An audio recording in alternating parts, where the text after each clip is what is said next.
नमस्कार माझ्या प्रिय स्वामी भक्तांनो, स्वागत आहे तुमचं आपल्या श्री स्वामी समर्थ या यूट्यूब चॅनलवर.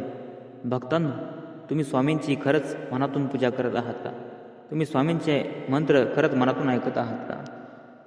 तुम्ही स्वामींना खूप मनातून मानत असाल तर नक्कीच तुम्हाला यश प्रदान झाल्याशिवाय राहणार नाही.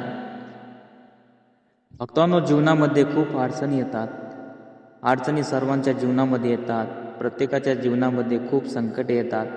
त्या संकटाचा निवारण करण्यासाठीच जगद्गुरू श्री संत श्री स्वामी समर्थ महाराज यांनी तुम्हाला उपदेश केला आहे. त्या उपदेशाच्या मार्फत तुमचे जीवन, तुमचे आयुष्य बदलून जाईल. भक्तांनो, भक्तीच्या मार्गावर चालत असताना तुम्हाला लगेच सर्व काही भेटन असं नसतं. त्यासाठी थोडा संयम बाळगावा लागतो आणि हा संयम तुमच्या आयुष्याला पूरक ठरत असतो.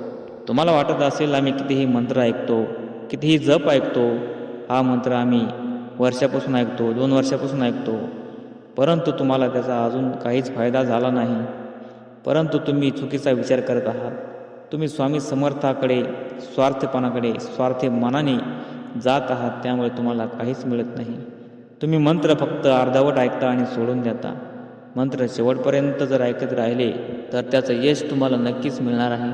भक्तांनो, जीवनामध्ये खूप अडचणी येतात, परंतु अडचणीचा सामना हा श्री स्वामी समर्थ महाराज तुम्हाला करण्यात मदत करत असतात. त्यामुळे पैशाची अडचण ही सर्व भक्तालाच असते आणि पैसा हा आपल्याकडे असावा हा सर्वांनाच वाटतो आणि प्रत्येकाला पैसा मिळत असतो. त्यासाठी काही कर्म करावे लागतात आणि तुमचे कर्म जर चांगले असतील तर नक्कीच तुम्हाला यश प्रदान होते. यशाच्या मार्गावर जात असताना खूप साऱ्या ठेचा आपल्याला लागतात. प्रत्येकालाच पैसा मिळेल असे नाही, परंतु काही जणांना काही वेगळ्या अर्थाने पैसे मिळतात.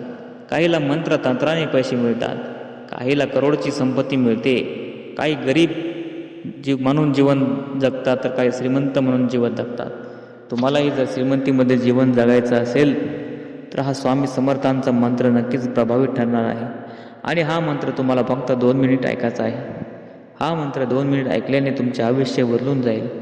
त्यामुळे तुम्ही जर दुर्लक्ष करत असाल आणि 2 मिनिटाचा वेळही तुम्ही स्वामी समर्थांना देऊ शकत नसाल तर तुमचा या व्हिडिओवरती येऊन काहीच उपयोग होणार नाही. तुम्ही लगेच या व्हिडिओला स्किप करून दुसऱ्या व्हिडिओवरती जाऊ शकता. तुम्हाला फक्त मनोरंजनाचे व्हिडिओ पाहिजेत, तुम्हाला फक्त कॉमेडीचे व्हिडिओ पाहिजेत, तुम्हाला फक्त जीवनामध्ये ऐश करायची आहे. तुम्हाला नामस्मरण करण्यापासून तुम्हाला नामस्मरण करायचं नाही, तुम्हाला स्वामींची भक्ती करायची नाही आणि तुम्ही पैशाची आशा करता, स्वामी समर्थांकडे करोडो रुपयांची अपेक्षा करता. परंतु भक्ती करायची वेळ जेव्हा येते तेव्हा तुम्हाला स्वामी समर्थांचे मंत्र ऐकण्यापासून तुमचे कान बहिरे होऊ लागतात. तुम्ही या मंत्राकडे दुर्लक्ष करता आणि म्हणता आम्हाला पैसे पाहिजे. तर भक्तांनो, असं काही तुम्हाला मिळणार नाही. तुम्ही जोपर्यंत स्वच्छ मनाने आणि निर्मळ मनाने अंतरात्म्यातून मंत्र बोलत नाहीत, स्वच्छ मनाने मंत्र बोलत नाहीत, तोपर्यंत तुम्हाला कसलाही फायदा होणार नाही. तुम्हाला स्वामी समर्थांची भक्ती ही स्वतः अंतरात्म्यातून आणि निर्मळ मनाने आणि स्वच्छ मनानेच करावी लागेल. त्यामुळे जर नवीन असाल व्हिडिओवरती, अजूनही जर चॅनलला सबस्क्राईब केलं नसेल तर सबस्क्राईब करायला विसरू नका आणि स्वामी समर्थांचे गुणगान गायला कमेंटमध्ये विसरू नका. हा मंत्रच तुम्हाला खूप शक्तिशाली बनवणार आहे. त्यामुळे उशीर न करता या मंत्राचा जप 108 वेळा ऐकायला विसरू नका. 2 मिनिटाचे श्रवण केलेल्या मंत्राने याची शक्ती तुम्हाला लगेच प्राप्त होणार आहे. स्वामी समर्थांचे चॅनल तुम्ही खूप उंच भरावर घेऊन जाऊ शकता. त्यामुळे भक्तांनो, या भक्तीच्या मंगलमय वातावरणामध्ये तुम्ही कुठल्याही प्रकारचं दुर्लक्ष करू नका. जोपर्यंत तुम्हाला पैसे मिळत नाही तोपर्यंत तुम्ही ऐकत राहा. तुम्हाला नक्कीच पैसा मिळाल्याशिवाय राहणार नाही. कुठल्या ना कुठल्या स्वरूपामध्ये तुम्हाला नक्कीच पैसा मिळेल. ती संधी आली तुम्ही गमावू नका. आणि जो कोणी संधीचं सोनं करतो त्याचे आयुष्य खूप बदलून जातं. त्यामुळे भक्तांनो, आम्ही तुम्हाला ग्वाही देतो की तुम्ही करोडपती होण्यापासून कोणीही रोखू शकत नाही. चला तर मग भक्तांनो, तुम्ही स्वामी समर्थांचे कट्टर भक्त असाल तर मंत्र शेवटपर्यंत ऐकाल आणि नसाल तर लगेच व्हिडिओला सोडून जाताल. आम्ही ग्वाही देतो की करोडपती होण्यासाठीच तुम्हाला हा मंत्र कामी येणार आहे. मंत्र पुढील प्रमाणे आहे आणि चॅनलला सबस्क्राईब केल्याशिवाय पुढे जाऊ नका. स्वामी समर्थांची भक्ती करण्यासाठी तुम्हाला चॅनलला सबस्क्राईबच करावं लागेल आणि स्वामी समर्थांच्या